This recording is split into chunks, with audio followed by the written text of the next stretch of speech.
Juan, you come from Lisbon.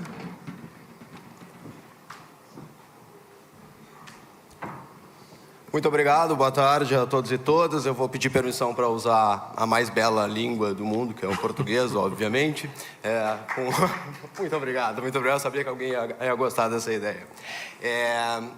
Eu também não trouxe uma apresentação, os senhores vão ter que se contentar em olhar para a minha cara de doutorando cansado. Doutorando cansado no Instituto de Comunicação da Universidade Nova de Lisboa, onde eu pesquiso, hoje em dia, a participação política e o uso das redes sociais por programas de participação política.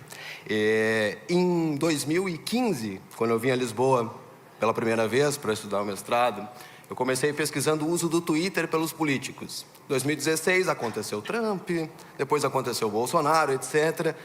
Quando eu iniciei o meu percurso no doutoramento, eu quis ser um pouco mais útil para a sociedade. Então eu desisti de estar falando só de Trump, de Bolsonaro e de Twitter, né, de Elon Musk hoje em dia, para saber como que os senhores utilizam as redes sociais nos seus programas de participação cidadã, né? Porque a gente tem uma questão que, agora que eu falei do Elon Musk, me veio isso na cabeça. Eu aposto que todos os senhores têm uma grande dificuldade nos seus programas de participação, que é aumentar a participação. Mais pessoas para participar delas, né? E muita gente defendia há muitos anos que deveria ser feito o uso das redes sociais para construir nas plataformas de redes os seus programas de participação. Imaginem se vocês tivessem construído seus programas de participação no Twitter. Hoje estaria nas mãos do Elon Musk, o maior hater da rede social, que comprou a própria rede social, né? Bom, felizmente isso não aconteceu, vocês têm as suas próprias plataformas e os seus programas estão salvos, mas ainda enfrentam esse desafio de como aumentar a participação, de como envolver mais gente. E as redes sociais podem sim ser usadas para isso, em alguns casos acontece. São raros, mas acontecem. Eu adoraria analisar muitos projetos, mas infelizmente para o meu trabalho de pesquisa no Instituto de Comunicação da Nova eu preciso ter estudos de caso. Eu tenho estudo de caso de Montevidéu e de Lisboa, né, das duas capitais que têm programas muito similares, irmãos, quase primos, eu diria. O Lisboa Participa, que é o projeto que já tem 15 anos na Câmara Municipal de Lisboa. No momento está, ninguém sabe, ninguém viu, porque houve uma troca de administração. Esse é um outro grande desafio dos programas de participação, que é sobreviver às trocas de administração, né? Principalmente quando grupos políticos diferentes. Para ser mais direto, né? Porque, em geral, os programas de participação estão muito vinculados aos grupos políticos mais progressistas ou mais à esquerda, e quando vem um grupo à direita, em geral, eles são escondidos ou esquecidos ou diminuídos, que é o que está acontecendo neste momento com o Lisboa Participa, infelizmente. No que diz respeito ao uso das redes sociais pelo projeto, existe uma questão que ela é fundamental nisso tudo. Qual é o diferencial das redes sociais para todos os outros formas de comunicação que nós temos? Eu sou um jornalista, eu venho da comunicação, então tudo que eu falo é a partir do ponto de vista da comunicação. Se vocês quiserem questionar com a outra área do conhecimento, eu vou aceitar, muito obrigado, mas a minha avaliação, ela parte da comunicação. Desde os primórdios, não só das redes sociais, mas da internet, já se entende que tem uma palavrinha que ela é mágica na estratégia de uso de redes sociais para qualquer coisa, que chama interação. A diferença está aí. Com a televisão você não interage, no máximo xinga o apresentador do telejornal ou grita com o time de futebol. Na internet, nas redes sociais, você dá esse feedback imediato para as pessoas, né? E as pessoas dão esse feedback imediato de volta para você. Isso pode acontecer. E se o problema, né, da crise da democracia representativa era eles não nos representam, não há mais conexão entre os governantes e os governados, essas ferramentas, lá no início, elas indicavam que podiam ser a solução. Claramente, como todos os senhores sabem, elas não se tornaram a solução, elas se tornaram, em muitos casos, mais problema do que solução.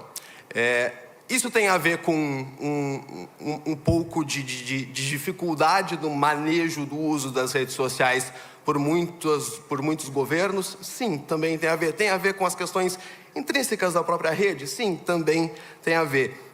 Mas tem a ver com a falta da adoção básica de estratégias básicas de redes sociais. Por exemplo, todo mundo reclama dos algoritmos. Porque o algoritmo não mostra a minha publicação para ninguém, por isso que ninguém vota aqui no meu orçamento participativo. Mas você já adotou alguma estratégia de marketing, como um call to action, convidando as pessoas para gerar mais engajamento naquela postagem, para ela aparecer para mais pessoas? Em muitos casos isso não acontece. No Lisboa Participa, isso não aconteceu nos últimos 10, 15 anos, que é o período de redes sociais que eu coletei. Se tivesse acontecido, bom, não digo que teria sido a eureka, a solução de todos os problemas, mas provavelmente teria uma participação maior. A minha questão não é chegar aqui e dizer para vocês, agora vocês voltem lá nas câmaras em tendências de vocês e interajam com todos os cidadãos, respondam todo mundo, porque essa é a eureka, eu descobri a roda. Não é isso. Até porque eu acredito que nós já estamos chegando, graças a Deus, ao momento de pós-redes sociais, pelo menos dessas que estão aí. Então, hoje em dia, uma estratégia focada nesse formato, ela também não seria muito eficiente. Mas as redes sociais são uma tecnologia da informação e da comunicação que surgiu, a mais importante dos últimos 10, 15 anos, 20 anos talvez, obviamente dentro da internet, etc. Só que novas vão surgir. Daqui a pouco, a gente já está falando de inteligência artificial, a gente está falando de muitas outras coisas. Novas tecnologias vão surgir. E os governos precisam utilizá-las, vão precisar utilizá-las, né? E eu espero que o alerta que eu faço, e que eu tenho dedicado a minha vida acadêmica a fazer, é que quando surgir este novo, que não sabemos o que vai ser, né, essa nova tecnologia da informação e da comunicação, que não se adote a mesma estratégia que se adotou com a rede social, que foi o quê? Na maioria dos governos, uma cabeça muito dura, você tem que convencer o prefeito, o intendente de que é importante utilizar, ter uma equipe, contratar pessoas para fazer as redes sociais. E eu espero, e mais do que espero, eu torço, se eu fosse religioso, eu rezaria para isso, para que quando surgir essa nova tecnologia, em nome da democracia, em nome da participação, em nome da cidadania, os governos entendam elas primeiro, porque não adianta usar sem entender, né? Estudem, entendam, nos ouçam, pelo amor de Deus, ouçam a academia, tem trabalhos maravilhosos sendo feitos na academia, no mundo inteiro, nessa área, que as testem para ver se vai funcionar ou não e que as utilizem. Porque o pior que pode acontecer é não dar certo, né? E os senhores e as senhoras, como são integrantes de governos, né, já são doutorados nessa questão de não dar certo, vão saber lidar muito bem com isso. Muito obrigado. Obrigado, Lucas.